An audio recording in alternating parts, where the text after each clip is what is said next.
It was late December, one of those evenings where the air is thick with the sharp chill of winter, and the streets outside were already bustling with last-minute holiday shoppers, lights flickering, snow beginning to settle on the ground. The atmosphere inside my restaurant was no different, warm, with the cozy hum of holiday music drifting through the space and the satisfying clink of fine china. The entire place was booked solid. It was the kind of night where everything had to run perfectly. Every dish served right, every drink poured precisely. It had taken years of effort to get this far, but the restaurant was a success. My grandparents had opened it when they immigrated from Italy in the 1970s, and after they passed, my parents had taken over. I'd worked here since I was 15, and eventually bought it from them when they retired. I put everything into modernizing the place, rebuilding the brand, contacting critics, throwing big events. Slowly but surely, it worked. Now, as the sole owner, I handled the day-to-day management and was often on the floor, mingling with guests, greeting customers, checking in on the staff, whatever needed doing. It had taken years to build the reputation, to make the place a hotspot for celebrities, influencers, and anyone looking for a high-end dining experience. The success hadn't come easily, but finally things were on track. I could relax a little, or so I thought. On this particular night, the restaurant was buzzing more than usual. We had a VIP event in the back, and I was running around making sure everything was in order. Just as I finished making sure the bar was stocked and the kitchen was prepared for the surge of orders, I noticed a group of 6 women walk in. They were loud, boisterous, and all dressed to the nines, as if they had come to make an impression. Their leader, a woman who I'll refer to as Karen, seemed particularly self-assured. She walked straight up to me without even bothering to look at the host stand, where we usually asked people to wait if they didn't have a reservation. "Hi, we're here for the VIP table," Karen said, her voice loud enough that people nearby could hear. She smiled, looking at me with a level of confidence that suggested she thought the world owed her something. I raised an eyebrow, trying to remain composed. "May I have the name on the reservation?" She stared at me, taken aback as if I had asked her the most absurd question. "Oh, I didn't make one," she said, flicking her hand dismissively. "But I know the owner, so that's not an issue. He always reserves a table for me. We'll take the VIP one, of course. We're good friends." She gave me a smug look, as if she had just handed me a golden ticket. Internally, I sighed. It wasn't the first time someone had tried to claim special treatment without a reservation, but this was different. This wasn't just a casual request. It was a demand, a declaration that her mere presence should earn her access to what she believed was her due. "I'm sorry, ma'am," I said, keeping my tone polite but firm. "We are fully booked tonight. I can offer you a regular table, but the VIP section is reserved for high-profile guests." I glanced around at the packed restaurant, trying to let her see just how little wiggle room we had. For a moment, Karen looked like she might argue, but then her expression changed, and she leaned in slightly, lowering her voice but still loud enough for everyone to hear. "You don't know who I am, do you?" she sneered, now speaking as if we were the ones who should be embarrassed. "I know the owner personally. If you don't give me that table, I'll make sure you lose your job. I'll make sure you never work in this town again. Trust me, I can make your life very difficult." Her friends behind her giggled, nodding in agreement, like this was some sort of game. The nerve of this woman. I was the owner. I owned this place. I could have immediately called her bluff, but instead, I chose to play it cool. I wanted to see how far this would go. I looked her in the eye and gave her a small, respectful smile. "Of course, ma'am, please follow me," I said, stepping aside to let them walk through. "I'll get you set up at the best table we have." I knew she was expecting me to buckle, to give her what she wanted without question. But instead, I led them straight to the VIP section, the table that normally costs a few $1,000s to reserve. It was empty, just as I'd expected. I wasn't losing anything. I had no intention of charging them for it, at least not yet. They'd learn soon enough that their demands would have consequences. I seated them at the table, smiled, and told them the first 3 rounds of drinks were on the house, as a gesture of goodwill. I also asked them for a credit card and ID. just for verification. Karen handed me her card with a smug smile. "Tonight is on me," she said, as if I should be impressed by her generosity. I could see her excitement building as she settled in, ready to flaunt her power and enjoy the night. I went back to the bar and relayed their drink orders. I could already tell this was going to be a long night. They were ordering cocktails that cost far more than they realized, expensive wines and rare spirits. They were too busy gloating and acting like royalty to even notice the subtle looks exchanged by the rest of the staff. Everyone knew what was happening. The thing was, I didn't care. I wasn't in the business of backing down to people like this. The first few drinks came, and they drank them quickly, ordering more each time. The conversation at the table was loud and obnoxious. Between rounds of drinks, Karen and her friends started making rude comments about the staff, belittling the waiters, and mocking the fact that I was the one serving them. One of the women, clearly drunk, even leaned over to ask me, "Don't you ever feel like your life is meaningless? I mean, come on, you're just a waiter, right?" I could feel my blood start to boil, but I kept my composure. She wasn't the first person to make such a comment, and she certainly wouldn't be the last. But this was different. These weren't just idle words. They were a reflection of an entire mindset. That some jobs were beneath others, that some people were above others, that entitlement should be rewarded without question. The night dragged on. More drinks, more food. They barely touched the meals they ordered. Truffle-infused dishes, Wagyu beef, lobster, oysters. They were too busy drinking to care about the food. They kept ordering more and more cocktails. They were acting like they owned the place. Meanwhile, their tab was racking up.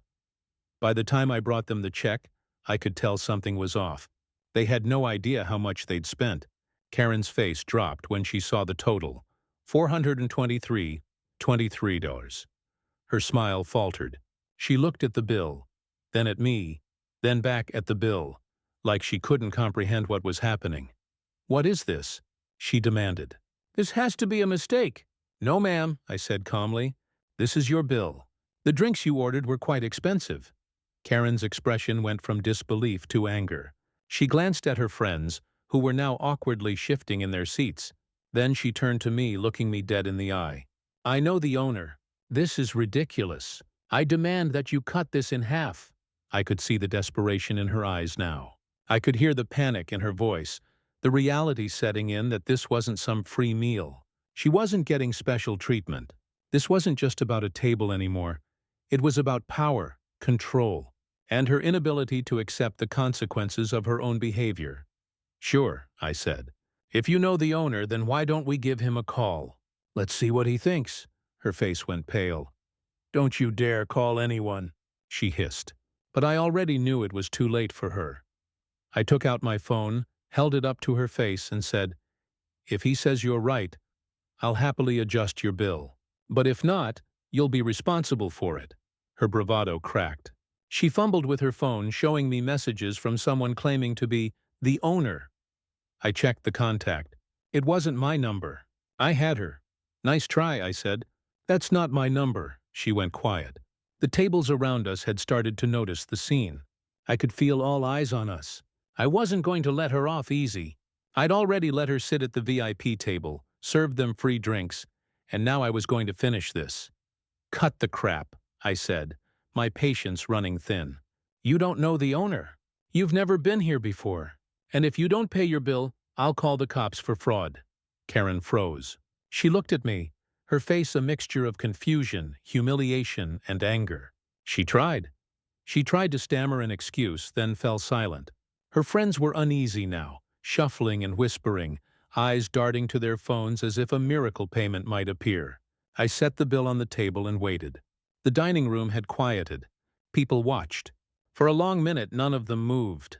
Then Karen's hand shook as she dug through her purse. The cards she pulled out were declined. She swore softly, then louder, then started to cry. Not quiet tears, but loud, theatrical sobs meant to attract sympathy, to put pressure on anyone within earshot to intervene. She looked up at me, mascara streaking, and said, "Please, I'll call him. He'll fix this." The others reached for their wallets, their faces flushed. One of them offered a crumpled 20. Another counted out change like a kid at a lemonade stand. The math didn't add up. I could see the panic spreading on their faces. This had not gone the way they imagined. I remained still. I hadn't wanted to humiliate them beyond reality, but I also wouldn't let them weaponize lies and threats. I reminded them gently that we had their IDs and cards on file, that we had witnessed every order, and that my staff had done nothing but serve. I told them again, simply, that if they did not settle the account, I would be forced to involve the authorities. That seemed to snap them into action. They fumbled and scraped. Karen finally found a card that processed. She signed with trembling penmanship and muttered through tears about how she would repay her friends. They left in a flurry that looked like defeat more than escape. A few patrons applauded softly. Others glared. We all returned to work, but the mood had shifted.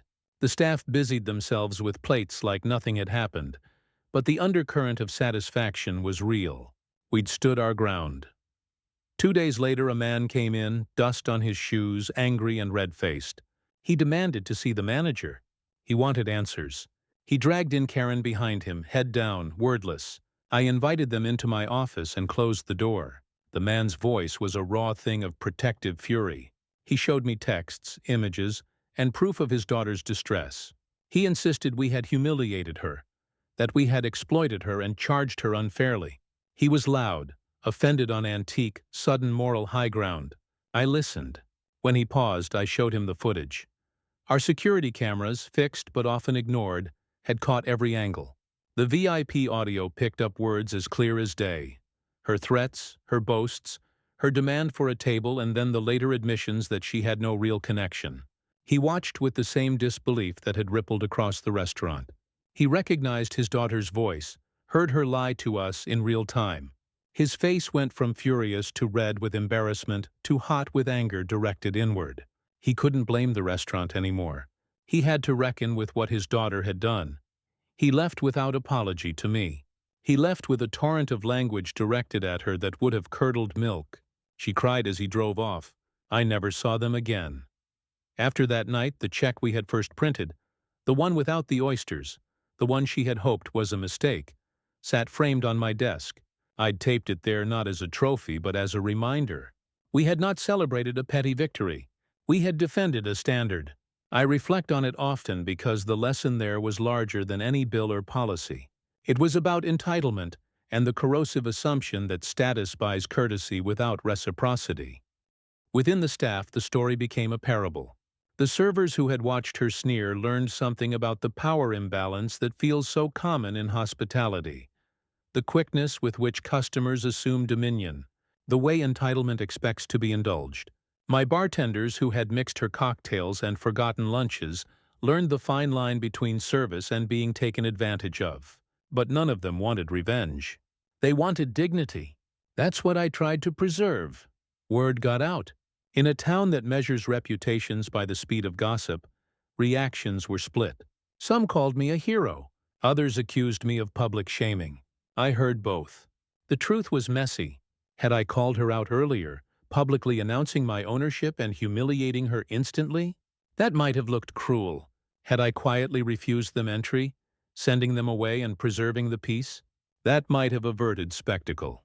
Instead, I invited them in and let them reveal themselves.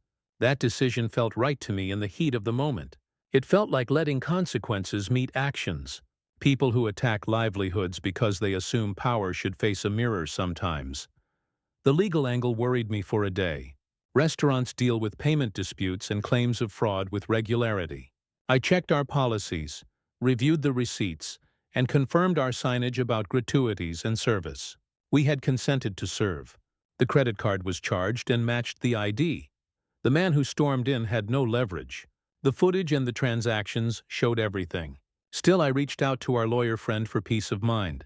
He confirmed we were within our rights. That settled me.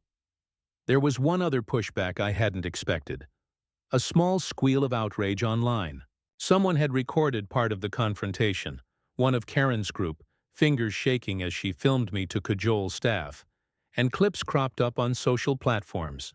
The clip that circulated was a sliver by sliver, cut for maximum indignation.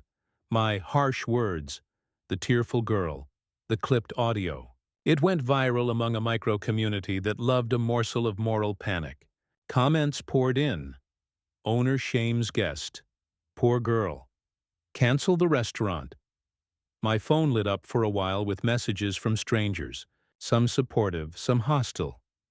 I did something I rarely do when digital mobs form. I wrote directly. I posted a measured account. Not a rant, but a factual recounting of events, with timestamps, with our policy on VIP seating, with how we handle reservations and IDs. I posted the footage of the entire evening, unedited, with audio. People like simple stories. They like narrative arcs that fit clicks. I offered the whole messy truth. The reaction surprised me. Those who were ready to vilify skimmed the clip and left. Others watched the full video and came back with apologies and reposts. The majority took a middle ground. She shouldn't have lied, they said. Maybe could have gone different, others said. Conversation cooled. Internally, I examined my motives. Revenge tastes sweet in the moment. And while I'd set a trap to teach them a lesson, I didn't revel in their tears. I relished respect restored for staff, for the family name carved into our sign, but I felt some guilt for orchestrating humiliation. That self-awareness is important because it keeps me from wandering into cruelty. There's a small difference between rightful recompense and rubbing salt into wounds. I tried to stay on the right side of that line. The staff felt vindicated. The server who had been singled out for ridicule found a new steadiness in his walk. The bartender who had taken a professional interest in menu curation felt affirmed that we weren't here to be walked over. Business continued. People came in who knew the story and ordered intentionally supportive. Some regulars joked that the place had become the restaurant where Karen learned a lesson. We laughed, but we were careful not to make a spectacle of anyone else. Sometimes I think about how different it could have been. A simple email from me stating no reservations, no exceptions could have avoided the drama. Clearer policies published, a host trained to refuse with a script, front-of-house staff given more authority to say no. These are real, practical improvements we implemented. We updated our reservation system, added clearer signage, and trained hosts to verify VIP claims with a direct call to management before seating.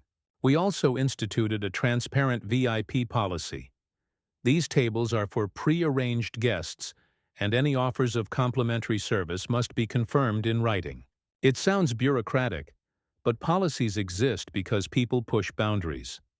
On a personal level, the night left marks. I remember the way Karen's hand trembled as she signed the receipt, the raw humiliation caught between mascara and glare. I remember the father's face when he played her voice back, the instant comprehension that he'd raised someone who'd tried to manipulate reality for a night of status. I remember my grandfather's photograph on the wall, the immigrant who started this whole thing, and I felt, briefly, his steadiness. He'd have told me to do right by the people who worked alongside me and by the community that had trusted our kitchen for generations. We also learned something about hospitality's vulnerability. Hospitality lives on goodwill. When guests demand the world and use threats to get it, they erode the very trust that makes the trade work. A single incident can poison morale, can make staff dread Monday mornings. That's why I protect them. That's why I'll always insist on rules and dignity for those on the floor. Months later, when the bustle calm returned and the holiday lights came down, customers still asked about the story. They wanted to know whether I felt bad, whether I would do it again. I answered simply, I would protect my team and my business. If the cost was exposing a lie and letting consequences land, then so be it. I also admitted that there are kinder ways to teach lessons, and that I'd tightened policies to avoid similar nights. Sometimes women walk in now and ask for the VIP table in jest. I smile and say, only if it was reserved. They laugh and either leave a card or make a call. The market corrected itself. Entitlement tends to self-sift when confronted with boundaries. At home I keep the framed initial bill, not as a vindictive trophy but as a memory of what can go wrong when civility frays. It sits near a black and white picture of my grandparents opening the place, hands flour-dusted and smiling. They started this with a belief in hard work and mutual respect. So did my parents. I try to honor that by keeping the kitchen honest, the staff treated fairly, and the dining room a place where people come to enjoy food without the need to wield power. People ask whether I was the jerk. I think not. I was firm, not cruel. I allowed truth to surface. I didn't invent punishment. I let choices take effect. Some will say I could have been more compassionate. Maybe. But compassion without consequence can become complicity. I chose consequence when faced with arrogance and deceit. The restaurant continued to grow. The video faded from public attention. New stories filled feeds. But the lesson lingered among my staff. Respect the people who do the work. It's a simple truth, and it'll always be the cornerstone of what we do. I kept running the place, sometimes in a jacket on the floor, sometimes in the office, always doing what needed doing. The legacy my grandparents started isn't about celebrity or VIPs. It's about feeding people, treating them well, and standing up when someone thinks they can rewrite the rules for their convenience. Every so often I walk past the VIP table. It's empty more often than not. When it's filled with people who paid their way, who came for the experience rather than the drama.